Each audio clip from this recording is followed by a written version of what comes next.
Buongiorno, bitches. So the entire point of my channel is to work on my makeup skills so that hopefully I'll get better. If you haven't noticed, I've been getting progressively worse. And this video is no exception. Enjoy. I also had a lot of trouble obtaining video for this because, unbeknownst to me, certain services block out screenshotting. The quality of this isn't going to be the best. I'm also concerned about the audio because I'm not in my usual location, so I apologize for that.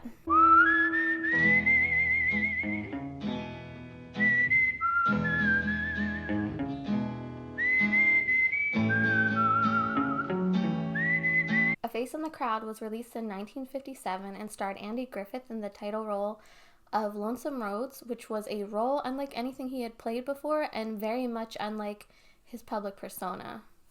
We open in the South, and we know it's the South because the music is whistling at us and people are whittling wood. Marcia, played by Oscar winner Patricia Neal, is a roaming reporter for a radio show called A Face in the Crowd. A Face in the Crowd is just a show where she gives impromptu interviews to people on the street. They're random people and you could just talk about anything you'd like. Today the show brings her to a local jail. None of the prisoners seem interested in being interviewed. Hey, you can do something. Just cause I got black skin, I ain't no minstrel, man. Okay, good point. Also, he's the only one actually behind bars. All of the other prisoners seem to be free-range prisoners.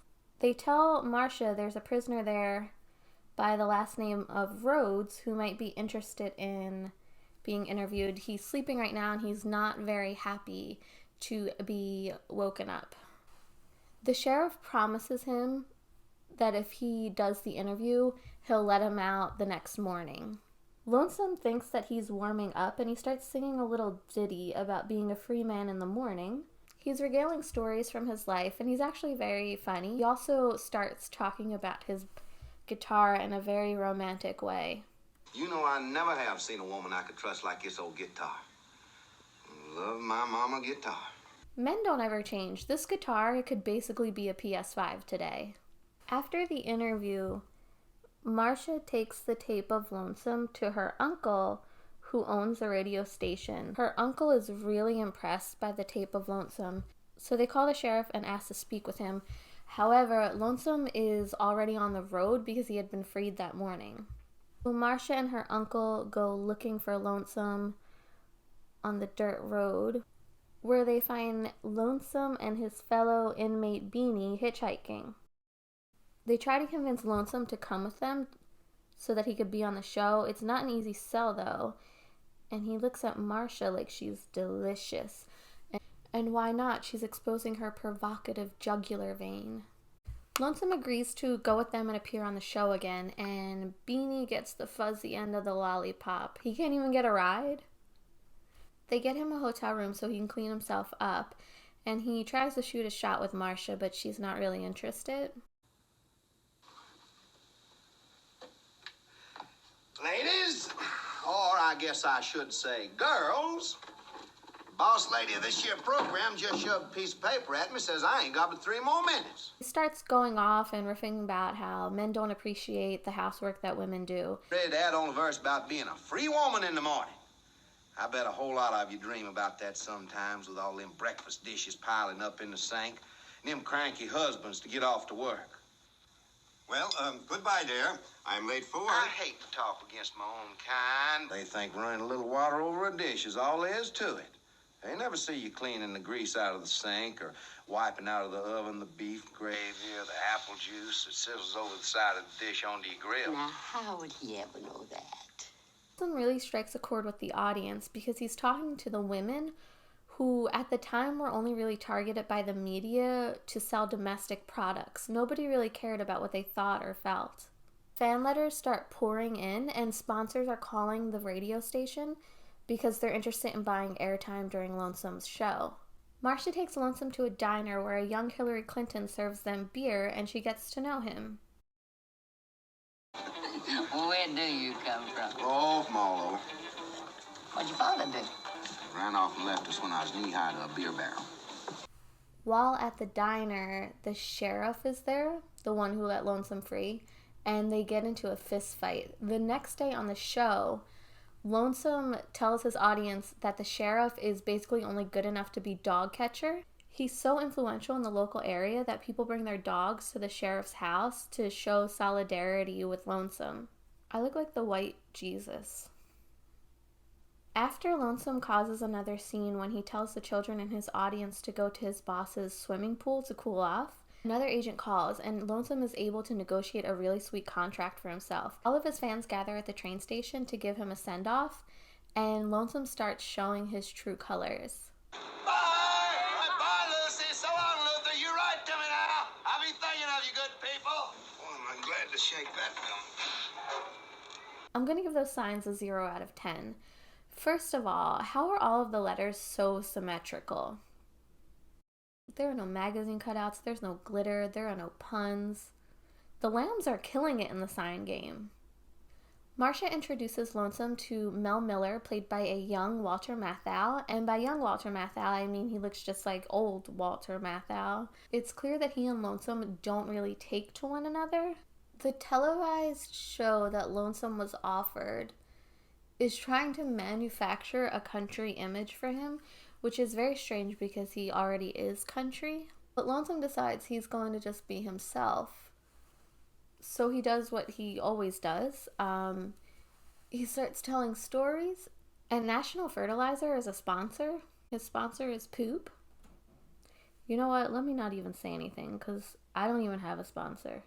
I would be honored if poop sponsored my video. He goes backstage and brings out a woman who happens to be black. She tells a story about her house burned down and she has children. She doesn't know anyone in the area, so she's not really sure what to do. This is a really daring move at the time because black people weren't really on television screens. He goes on camera and he tells everyone to send the woman at least 50 cents so that she could rebuild her house. And the money comes pouring in. You may not be able to spare it yourself, Miss Cooley. Maybe you think you just... Every part over $10, let's cut a half of that house. You got friends and they... People watching feel like they finally have someone who's on their side. No insurance. Well, hell, Marched into Memphis look what by happened brother on and sister-in-law. television now. Seemed like they moved away and It's didn't leave no about address. time. Lonesome's given more credibility with the average American because he starts making fun of his sponsors. What they don't realize is that although he's making fun of his sponsors, he's still accepting money to do subliminal advertising illegally. He tells his biggest sponsor, in a Dark Child remix of his big hit Free Man in the Morning, that he doesn't need their money. Well, goodbye, Mr. Love, and thanks for the ride. I like to have your money, but I'd rather have my pride. On each call, the old commercial, we just cannot agree. So you can tear up my contract, make a free man of me. Gon' be Later that evening, Lonesome goes to Marcia's hotel room and tells her that he's probably going to be fired because the producer will not allow him to go on air without seeing approval of his scripts, but he doesn't have any scripts. Marcia offers him pity sex, and then a couple walks by and probably wonders if they're up for swinging. Lonesome fans show the mattress sponsor how they feel about them pulling their ads from his show.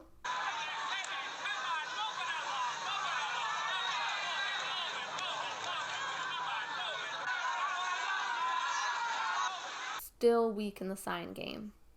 Anthony Francioso plays Joey De Palma. He's an employee at the mattress factory who calls up Lonesome and tries to arrange a meeting between Lonesome and another sponsor. This company is called VitaChex. It's supposed to be some kind of vitamin for men, but it sounds more like a snake oil placebo. When Lonesome shows up for their meeting, he tells them that they need to rebrand and basically be a predecessor to Viagra. He tells them that they should be telling men to pop a pill and grab a woman by the... I am ready. I mean, I'm in the mood. Ooh, I'm gonna get you, you little red-headed booty, you. And all the men are like, yes, assault. They love Lonesome so much, they give him the green light to produce a commercial that says if you take their pill, your stomach will explode from horniness. Sales in Vitacheck skyrocket. His audience, by the way, looks mostly made up of women. Lonesome's star continues to ascend. Let us not forget that in TV we have the greatest instrument for mass persuasion in the history of the world. General, I don't mean to flatter you, What? sir, but what... Oh, yes. Well, let's have a go at it, shall we? Roger! Roger! Are you jotting this down? No, because he's in the house, which is several hundred feet away. This montage, it's very fantastical and it kind of loses me. It's really a low point in the movie. He has a ship christened after him, a mountain named after him, and it's put on a show that's kind of like This Is Your Life. And guess who makes an appearance?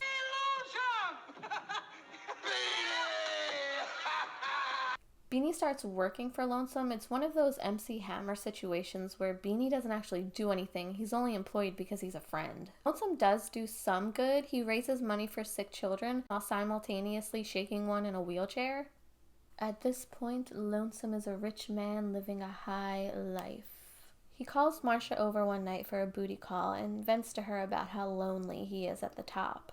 He proposes marriage to her and she begs him not to hurt her. The very next day, who should show up but the first Mrs. Rhodes, who says that she isn't divorced from Lonesome and wants $3,000 a month to keep quiet because she said that Lonesome was a cheater who also beat her. Beanie, by the way, has had quite the glow up. Marcia confronts him about not being divorced, and Lonesome says that after he judges a contest, he will fly down to Mexico and take care of everything. The contest that Lonesome is supposed to be judging turns out to be some kind of baton twirling contest. The teenagers who Lonesome is aware are teenagers do their twirling while chanting, and an older group of women who don't know the words to the song pretend that they know the words to the song. Just like Oprah used to with her musical guest. I couldn't have fathomed I would ever be without your love. While judging the contest, a young girl named Betty Lou, played by a young Lee Remick in her first movie role, starts making googly eyes at Lonesome. During an interview, Andy Griffith said that while they shot this scene, Ilya Kazan, the director, came up to him and his only direction for the scene was, "Look at her like you want to, her." Marcia and Mel wait for Lonesome to arrive back from Mexico at the plane hangar.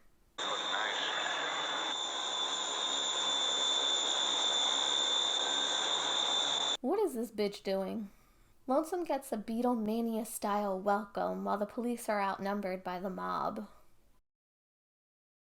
And in epic moments of salt history, Marcia finds out that Lonesome married Betty Lou. Hey, this little lady has just done me the honor of becoming Mrs. Lonesome Rhodes. Mel has been quietly pining for Marcia this entire movie, so he feels really bad that this happened to her. He eventually gets around to telling Marcia that the reason he didn't marry her is because she's too good for him. And she is. Lonesome starts advising a senator who intends to run for president about his public image.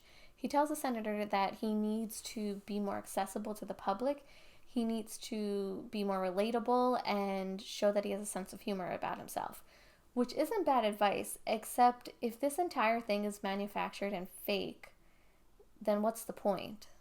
While watching the show with Marcia at a bar, Mel tells her that he plans on writing a book about Lonesome called Demagogue and Denim that's going to lift the lid on who Lonesome actually is. And the entire time, Marcia is still defending him. Mel tells Marcia in his very scholarly, gentlemanly way that she needs to open her eyes. Lonesome goes to Marcia's late at night, and Patricia Neal looks positively delicious right here. He tells her about how he's looking for a position in the senator's cabinet when he becomes president. He also tells her that the people who watch him are just sheep, and they'll do whatever he tells them to do. They're mine. I own them. They think like I do. Only they're even more stupid than I am, so I gotta think for them.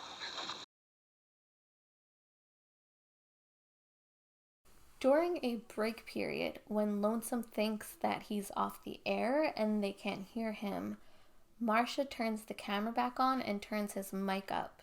Are those morons out there? Yeah. I can take chicken fertilizer instead of good for caviar. I can make them eat dog food and they'll think it's steak. Sure, I got them like this. You know what the public's like. A cage full of guinea pigs. Good night, you stupid idiot.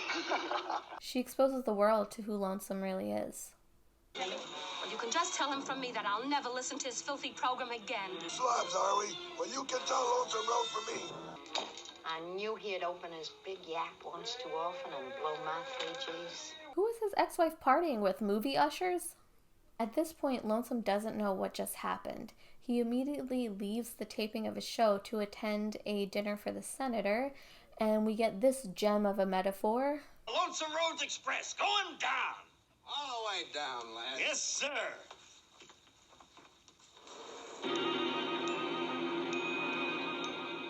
No one shows up to his dinner for the senator, and he's not sure why. He calls up Marcia to cry, and then he harasses his staff and hurls racial insults at them. Mel convinces Marcia to go to Lonesome's apartment and tell him what really happened, because Lonesome, after finding out what happened, believes that it was the sound engineer. And then we get this very poignant, relevant speech from Mel. Listen, I'm not through yet. You know what's going to happen to me? Oh, did I tell you exactly what's going to happen to you? You're going to be back in television. Only it won't be quite the same as it was before. There'll be a reasonable cooling off period, and then somebody will say, why don't we try them again in an inexpensive format? People's memories aren't too long. And you know, in a way, he'll be right. Some of the people forget and some of them won't. Oh, you'll have a show. Maybe not the best hour or in the top 10, maybe not even in the top 35. But you'll have a show. Just won't be quite the same as it was before. And a couple of new fellas will come along, and pretty soon a lot of your fans will be flocking around them. And then one day somebody will ask, whatever happened to, what's his name? You know, the one who was so big. The number one fella a couple of years ago. He was famous. How can we forget a name like that? The writing in this movie is like chef's kiss good. It's funny when it needs to be funny. It's truthful when it needs to be truthful. It shows you the workings of the media and has a very real-life quality. The movie has cameos by news figures like Mike Wallace and John Cameron Swayze. The movie was based on the short story The Arkansas Traveler by Bud Schulberg, who also wrote the screenplay. The ending of this movie was based on Arthur Godfrey's firing of a staffer on air. The movie did not do well at the box office and got mixed reviews at the time. Now the movie gets wonderful reviews and is considered very relevant. He's a regular, just an interesting, energetic guy at the beginning, a free kind of a man. Then he became accepted by people, and he became their folk hero. And then he started to manipulate them and tell them how to think, and they would do what he said do. One of the great oversights in Oscar history is the fact that Andy Griffith was never nominated for this role.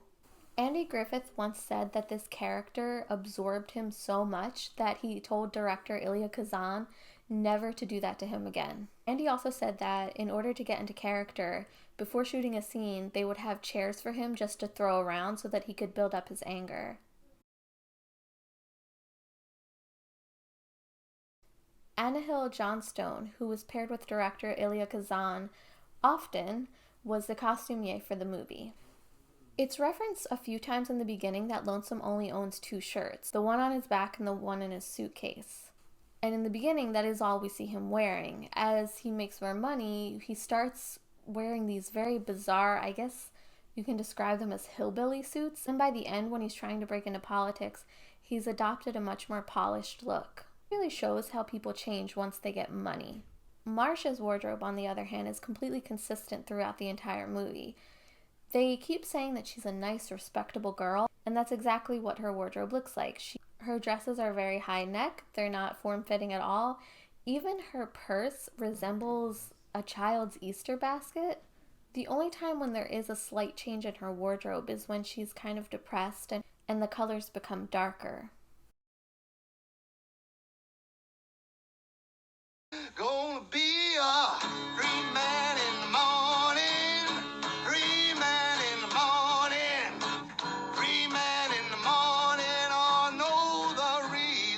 All right, I'm ready as I'll ever be.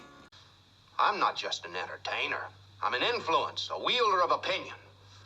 A force. A force.